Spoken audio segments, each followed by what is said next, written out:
Selamat pagi Bapak Ibu Saudara. Kita bertemu kembali di dalam Sekolah Minggu Gereja Baptis Efrata, kelas remaja, pemuda, dewasa, dan senior. Hari ini kita sudah masuk di pelajaran yang ketujuh dengan judul Pengikut Kristus Taat kepada Kristus. Sebelum kita membaca ayat Alkitab yang akan kita pelajari pada pagi hari ini, kita akan berdoa bersama-sama. Allah Bapa yang bertata di atas kerajaan surga yang mulia, kami mengucap syukur untuk hari ini. Tuhan terus memberikan kesehatan, kekuatan bagi kami semuanya untuk bisa bersama-sama kembali menikmati hari ini. Terkhusus kami mengucap syukur oleh karena Tuhan terus menolong kami untuk setia belajar kebenaran firman Tuhan melalui sekolah minggu. Tuhan pimpin dan tolong kami dari awal pertengahan ke akhirnya, supaya kami boleh mengerti dan memahami setiap isi firman Tuhan yang kami pelajari pada hari ini. Terima kasih Bapak, kami serahkan pembelajaran kami ke tangan kuasa Tuhan. Di dalam nama Tuhan Yesus Kristus kami sudah berdoa dan mengucap syukur. Amin. Mari Bapak Ibu Saudara, kita akan buka Alkitab kita bersama-sama di dalam Injil Yohanes pasal 14 ayat 21 sampai 26. Injil Yohanes pasal 14 ayat 21 sampai 26. Saya akan menolong membacakannya bagi Bapak Ibu Saudara. Bapak Ibu Saudara bisa menyimak di Alkitab masing-masing di rumah. Yohanes pasal 14 ayat 21 sampai 26. Demikian bunyi firman Tuhan. Barang siapa memegang perintahku dan melakukannya, dialah yang mengasihi aku. Dan barang siapa mengasihi aku, ia akan dikasihi oleh Bapakku, dan aku pun akan mengasihi dia, dan akan menyatakan diriku kepadanya. Yudas yang bukan Iskariot berkata kepadanya, Tuhan, apakah sebabnya? Maka engkau hendak menyatakan dirimu kepada kami, dan bukan kepada dunia. Jawab Yesus, jika seorang mengasihi aku, ia akan menuruti firmanku, dan Bapakku akan mengasihi dia, dan kami akan datang kepadanya, dan diam bersama-sama dengan dia. Barang siapa tidak mengasihi aku, ia tidak menuruti firmanku. Dan firman yang kamu dengar itu bukanlah daripadaku, melainkan dari Bapa yang mengutus aku. Semuanya itu kukatakan kepadamu, selagi aku berada bersama-sama dengan kamu. Tetapi penghibur, yaitu Roh Kudus, yang akan diutus oleh Bapa dalam namaku, dialah yang akan mengajarkan segala sesuatu kepadamu, dan akan mengingatkan kamu akan semua yang telah kukatakan kepadamu. Bapak Ibu Saudara, ayat-ayat yang kita baca tadi merupakan bagian dari pengajaran atau nasihat terakhir Tuhan Yesus Kristus kepada murid-muridnya sebelum dia ditangkap di Taman Getsemani dan disalibkan. Kalau kita perhatikan di pasal 13 sampai yang ke-17 di Injil Yohanes ini merupakan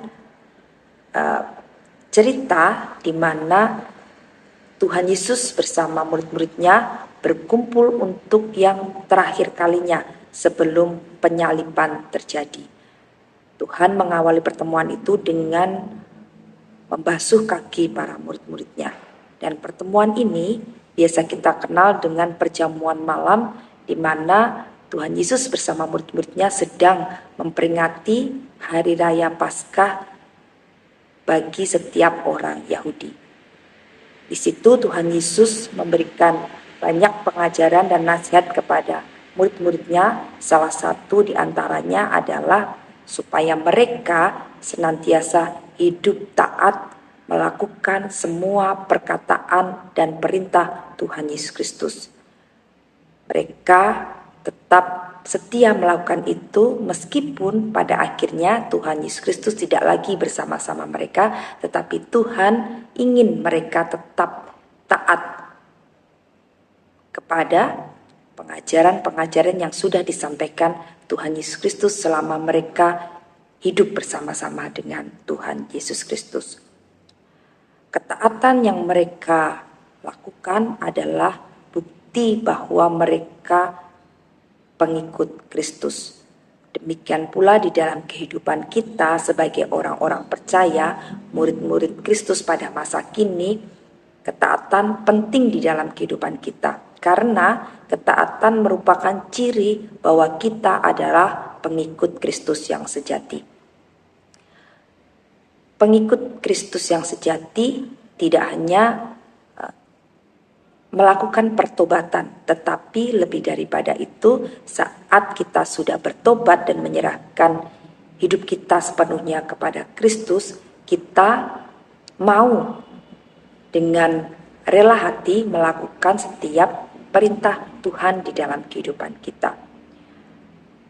Pertobatan adalah titik awal untuk kita hidup di dalam Kristus, menghidupi iman kita dengan senantiasa melakukan perintah Tuhan di dalam kehidupan kita. Banyak orang yang beranggapan salah, ya. Mereka berpikir bahwa pertobatan merupakan titik akhir. Jadi ketika mereka menyerahkan hidup mereka kepada Kristus dan menyatakan diri sebagai pengikut Kristus, membuktikannya dengan dibaptiskan, mereka berpikir bahwa itu sudah selesai. Itu sudah garis finish untuk mereka hidup di dalam Kristus. Karena mereka sudah mendapatkan keselamatan. Tetapi semuanya itu tidak tepat. Pertobatan, penyerahan hidup kita merupakan titik awal kita untuk berjalan bersama-sama Kristus. Menghidupi iman kita di dalam Kristus dengan senantiasa melakukan apa yang Tuhan kehendaki untuk kita lakukan. Sehingga kita bisa menjadi anak-anak Tuhan yang senantiasa diubahkan.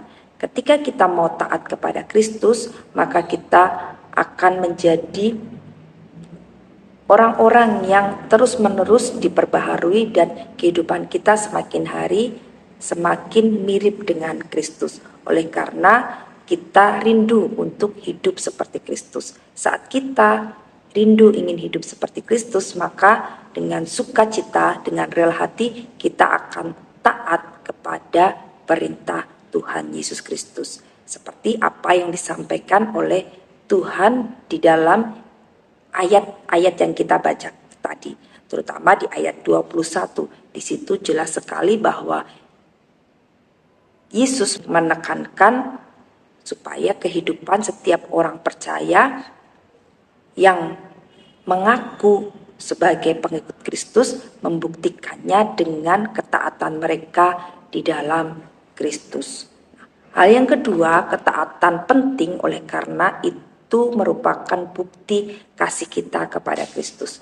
Jelas sekali dari ayat yang kita baca tadi bahwa Tuhan mengatakan ketika kita mengasihi Kristus, ketika kita menjadi murid-muridnya, maka kita akan taat kepada perintah-perintahnya.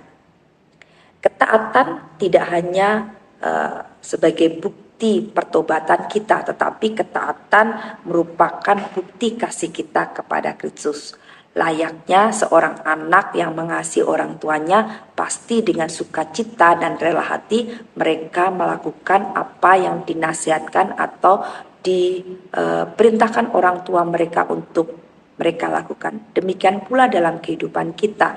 Ketika kita mengatakan bahwa kita mengasihi Kristus, maka kita akan dengan rela hati, dengan sukacita melakukan setiap perintah-perintah Tuhan.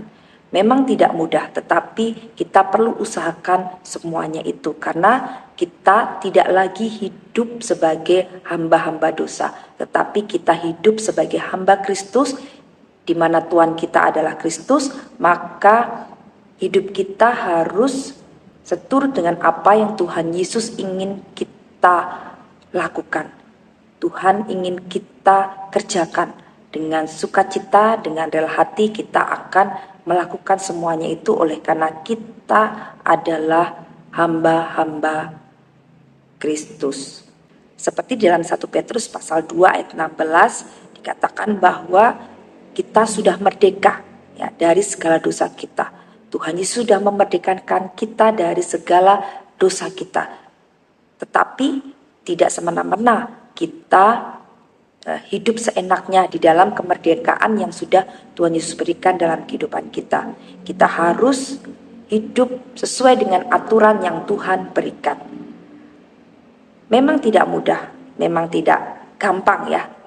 Tapi pada bagian yang ketiga nanti kita akan dijelaskan mengapa kita mampu untuk hidup taat kepada Tuhan kita Yesus Kristus. Ya. Bagian ketiga di ayat yang terakhir yang kita baca jelas sekali Tuhan Yesus menjanjikan seorang penolong, yaitu Roh Kudus. Roh Kuduslah yang memampukan kita untuk kita hidup senantiasa taat kepada Tuhan Yesus Kristus. Saat kita hidup dalam kemerdekaan kita atas dosa-dosa, maka kita tidak lagi hidup semau kita, melanggar perintah Tuhan, bahkan tidak memperdulikan apa yang diajarkan atau difirmankan Tuhan dalam kehidupan kita. Kita tidak lagi menjadi orang-orang yang seperti itu, tetapi kita menjadi orang-orang yang mau mendengar firman Tuhan di dalam kehidupan kita. Tidak hanya mendengar saja, tetapi benar-benar memperhatikan dan melakukannya di dalam kehidupan kita. Karena kita adalah para pengikut Kristus yang setia. Bagaimana kita bisa dan sanggup untuk melakukan semuanya itu? Kita adalah manusia terbatas. Kita adalah manusia yang tidak memiliki kemampuan untuk senantiasa taat. Oleh karena kecenderungan kita manusia yang ada di dunia ini selalu berbuat dosa. Puji Tuhan, Tuhan Yesus memberikan seorang penolong, yaitu Roh Kudus di dalam kehidupan kita yang memampukan kita untuk senantiasa taat kepada firman Tuhan. Roh Kudus yang Tuhan berikan di dalam kehidupan kita saat kita menjadi orang-orang percaya, di mana Roh Kuduslah yang menolong kita untuk mengakui iman kita kepada Tuhan Yesus Kristus, bahwa kita percaya sepenuhnya kepada Dia sebagai Tuhan dan Juru Selamat kita secara pribadi. Dialah yang menolong kita untuk senantiasa menjadi pribadi-pribadi yang selalu taat kepada firman Tuhan. Kadangkala firman Tuhan terlihat begitu berat, kadangkala perintah Tuhan terlihat bagi kita tidak mampu melakukannya. Mari kita berserah penuh kepada pimpinan Roh Kudus. Maka Roh Kuduslah yang akan memampukan kita. Seberat apapun, sesulit apapun perintah Tuhan, kita akan sanggup melakukannya oleh karena pimpinan kuasa Roh Kudus. Jadi Bapak Ibu Saudara, jangan merasa bangga dengan ketaatan yang kita lakukan. Jangan merasa bangga kalau kita mungkin sudah setia, sudah melakukan firman Tuhan dengan baik. Itu bukan oleh karena kekuatan kita, tetapi oleh karena Roh Kudus, Roh penolong yang ada di dalam kehidupan kita. Saat kita mempercayakan hidup kita sepenuhnya kepada pimpinan Roh Kudus, maka kita akan bisa melakukan setiap apa yang Tuhan kehendaki untuk kita lakukan. Karena Roh Kudus adalah Tuhan sendiri. Jadi Dia tahu apa yang harus Dia kerjakan untuk setiap apa yang diperintahkan oleh Tuhan. Dia yang akan membimbing kita, mengarahkan kita untuk kita melakukan semua hal yang Tuhan perintahkan dalam kehidupan kita dengan tepat sesuai apa yang Tuhan kehendaki untuk kita lakukan. Jadi Bapak Ibu Saudara, kalau saat ini mungkin Bapak Ibu Saudara merasa bahwa saya sepertinya tidak sanggup untuk terus taat kepada Tuhan sampai pada akhirnya. Mari kita berdoa kepada Tuhan, menyerahkan hidup kita sepenuhnya kepada Tuhan, minta pertolongan kepada kuasa Roh Kudus, maka kita akan sanggup dan mampu untuk melakukan semua perintah Tuhan dalam kehidupan kita sampai pada akhirnya nanti. Dan kita mau ketika Tuhan memanggil kita, kita didapati sebagai anak-anak Tuhan yang setia, yang senantiasa melakukan firman Tuhan di dalam kehidupan kita. Saat kita taat, saat kita melakukan semua firman Tuhan dengan sungguh-sungguh di dalam kehidupan kita, ada berkat-berkat yang Tuhan berikan di dalam kehidupan kita. Dia akan memberikan kekuatan, Dia akan memberikan penghiburan, Dia akan mencukupkan segala yang kita perlukan sesuai dengan apa yang Tuhan pandang baik untuk kita terima. Dan percayalah, itu pasti kita terima saat kita menjadi anak-anak Tuhan yang taat kepada Tuhan. Bapak Ibu Saudara, itulah pembelajaran kita hari ini. Mari kita terus menjadi anak-anak Tuhan yang taat kepada perkataan Tuhan kita Yesus Kristus. Karena kita adalah murid-murid Tuhan, pengikut Kristus yang sejati. Amin. Mari kita berdoa bersama-sama. Bapak, terima kasih untuk hari ini kami boleh belajar firman Tuhan. Bagaimana kami menjadi anak-anak Tuhan yang senantiasa taat kepada Engkau, karena kami ingin menghidupi iman kami di dalam Engkau, dan kami terus boleh diproses Tuhan, bertumbuh di dalam Tuhan, semakin mirip dengan Tuhan. Oleh karena itu, mampukan kami Tuhan untuk terus melakukan setiap perintah Tuhan dalam kehidupan kami. Kami mohon kuasa Roh Kudus memenuhi hidup kami, memimpin hidup kami, sehingga hidup kami senantiasa berkenan di hadapan Tuhan, dan kami menjadi anak-anak Tuhan yang terus setia dan taat melakukan firman Tuhan sampai pada akhirnya nanti. Terima kasih Bapa, kami serahkan hidup kami sepenuhnya kepada Engkau, Engkau yang memimpin, menguasai. Kami bersyukur atas hari ini, pembelajaran hari ini yang menolong kami untuk terus bertumbuh di dalam Tuhan. Ampuni segala dosa dan kesalahan kami, di dalam nama Tuhan Yesus Kristus kami sudah berdoa dan mengucap syukur. Amin. Selamat pagi, Tuhan Yesus memberkati.